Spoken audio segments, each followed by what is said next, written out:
বন্ধুরা, আজকে আমি আর একটা নতুন রেসিপি নিয়ে আপনাদের সামনে উপস্থিত হয়েছি। আপনাদের কেমন লাগবে পরে রেসিপিটা দেখার পর আমাকে জানাবেন। ফার্স্টে আমি ফুলকপি রেজালা বানাতে চলেছি। দেখুন, ফার্স্টে আমি ফুলকপিটাকে একটু ভাপিয়ে নিয়েছি। এই যে গরম জল ভাপিয়ে নিয়েছি, ফুলকপিটাকে ভাপিয়ে নিয়ে আমি তুলে নিলাম। সবগুলোই আমি ফুলকপি তুলে নেব, মানে বেশিক্ষণ আমি ভাপাইনি, জাস্ট গরম জলে দিয়েই আমি তুলে নিয়েছি। এবারে হালকা হাতে সুন্দর করে ভেজে নেব।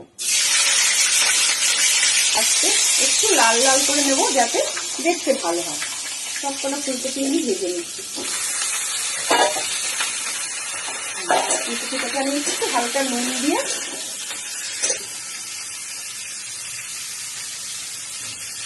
হলুদ দিলাম, সামান্য শুকনো লঙ্কার গুঁড়ো দিলাম, যাতে তুলে রাখবো। একটু লাল লাল করে ভাজা হয়ে গেলে দেখতে ভালো লাগে। বন্ধুরা দেখুন, ফুলকপিটা আমার মোটামুটি ভাজা হয়ে এসছে। ভেজে নিয়েছি একটু নুন হলুদ দিয়ে, শুকনো লঙ্কার গুঁড়ো দিয়ে ভাজা হয়ে গেছে, আমি তুলে নিচ্ছি। এরপরে আমি এটার মধ্যে একটু ফোড়ন দেবো। ফোড়নটা কি কি দেবো আপনাদেরকে দেখাচ্ছি। ফোড়ন দিচ্ছি, দেখুন তেলটা গরম হয়ে গেলেই আপনাদেরকে দেখাবো। এই যে শুকনো লঙ্কা, গোটা জিরে, গোটা গরম মশলা আর একটা বড় এলাচ। বেশি কিছু ফোড়নে লাগবে না। আমাদের উপকরণ হচ্ছে কাজু, কিশমিশ, পোস্ত আর একটু দই।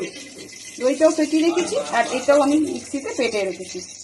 এবার আমি ফোড়নটা এর মধ্যে দিয়ে দিচ্ছি। ফোড়নটা দেওয়ার পরে একটু ভাজাভাজি করলাম, সামান্য একটু হলুদ দেবো, তাহলে জিনিসটা আর পুড়ে যাবে না। আর একটু আদা বাটা দেবো, জল দেবো, তাহলে মশলাটা পুড়ে যেতে পারে। এই একটুখানি জল দেবো, পরে আমি গরম জল ব্যবহার করবো। মশলাটা যাতে ভালো করে কষে যায়, কোনো গন্ধ না বেরোয়, কাঁচা গন্ধ না আসে। মশলা কিন্তু কষানোর মধ্যে একটা ভালো রান্নার একটা বোঝা যায়। মশলা যারা কষিয়ে রান্না করে তাদের টেস্টটাও খারাপ করবে না, আর রান্নার কাঁচা গন্ধটাও মশলার আসবে না। আর ফুলকপিটাকে আমি তেলের মধ্যে মশলা যে ফোড়ন দিয়েছিলাম তার মধ্যে দিয়ে আমি ফুলকপিটাকে আরেকটু ভেজে নিচ্ছি। তাহলে ফুলকপির মধ্যে এই মশলার গন্ধটা পুরোটা সুন্দরভাবে আসবে। ফুলকপিটা একটু হালকা করে, যদি আমি খুব বেশি ভাপ পাই সিদ্ধ করিনি, তাহলে একটু শক্ত শক্ত থাকলে ভালো লাগে, পুরো ঘেটে গেলে আবার ভালো লাগবে।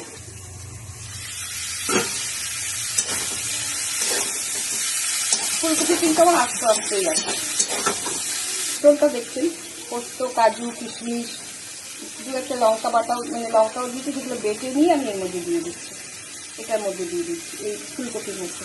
এর মধ্যে আমার একটু গরম জল করা আছে, সেটা লাস্টে আমি গরম জলই ব্যবহার করবো।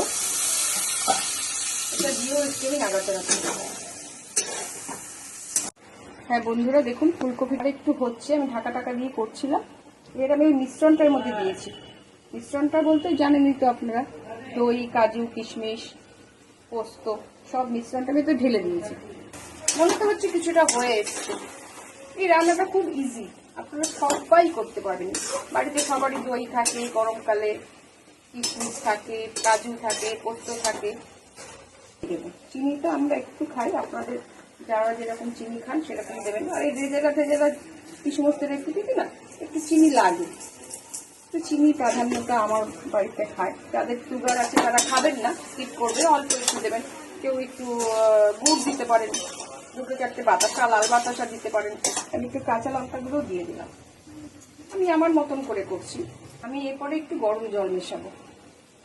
একটু গরম জল দিয়ে মেশালাম। কসৌরি মেথি, আমার কসৌরি মেথি দেবো, কিন্তু বাটারটা বেশি দিলাম, তেলটা একেবারেই বেশি দিয়েছিলাম। কসৌরি মেথি দেবো, একটু ভালো করে হাতে ডলে ডলে নিয়ে দিলে না ভালো গন্ধ বেরোবে। একটু ঢাকা দিয়ে দিচ্ছি, গরম জল দিয়ে দিয়েছি। তেলটা ভেসে উঠলেই নামিয়ে আপনাদেরকে দেখাচ্ছি। হ্যাঁ, আমার রান্নাটা মোটামুটি হয়ে গেছে। দেখুন দেখতে এরকম হয়েছে। আমি লাস্টে একটু গরম মশলা দিয়েছি, এই যে ঢালছি। ঢাললে পরে আপনারা বুঝতে পারবেন দেখতে কেমন হয়েছে। এই আমার ফুলকপির রেজালা ডান। খুব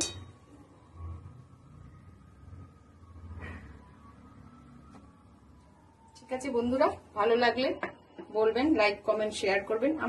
আমি আমার মতন করে বানিয়েছি, আপনারাও আপনাদের মতন করে বানাবেন। আজকের মতন টাটা।